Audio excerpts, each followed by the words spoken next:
Chrome ব্রাউজারের search বক্সে গিয়ে আমরা লিখব টিউববাডি এক্সটেনশন ফর ক্রোম।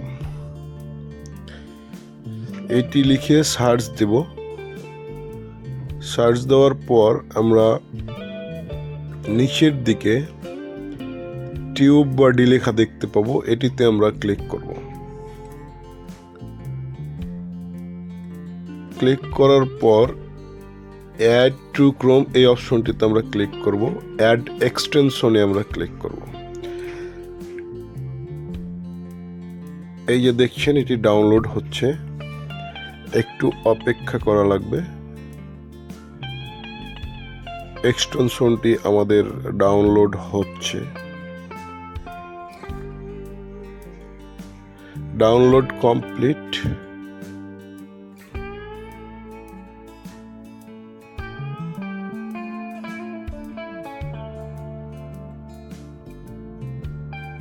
এখন আমরা ডান পাশের কর্নারের এই লোগোটিতে আমরা ক্লিক করব। ক্লিক করার পর এই যে দেখতে পাচ্ছেন টিউববাডি, এটি আমরা পিন করে দেব।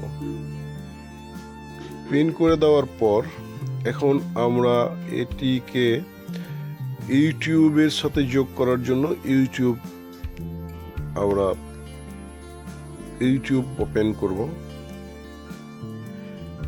এই যে উপরে দেখতে পাচ্ছেন টিউববাডির লোগো, এখানে আমরা ক্লিক করব। ক্লিক করার পর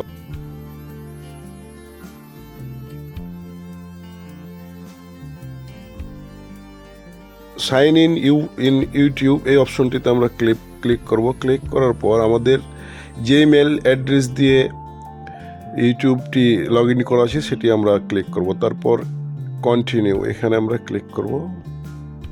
কন্টিনিউতে ক্লিক করার পর আমাদের চ্যানেলের নামটি এখানে লিঙ্ক আপ করে দেবো। আবার কন্টিনিউ অপশনে ক্লিক করব।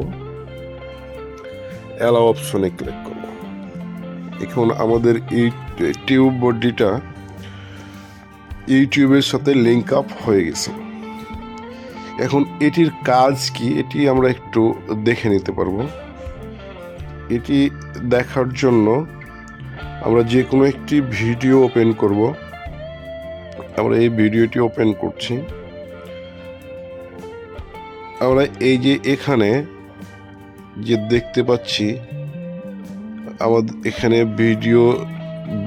ভিডিওটির ভিউয়ার্স, কমেন্টস, এসইও র্যাঙ্কিং, তারপরে হচ্ছে ট্যাগ। মূলত আমাদের টিউববাডির কাজটি হচ্ছে ভিডিওর র্যাঙ্কিং পজিশনটি দেখা।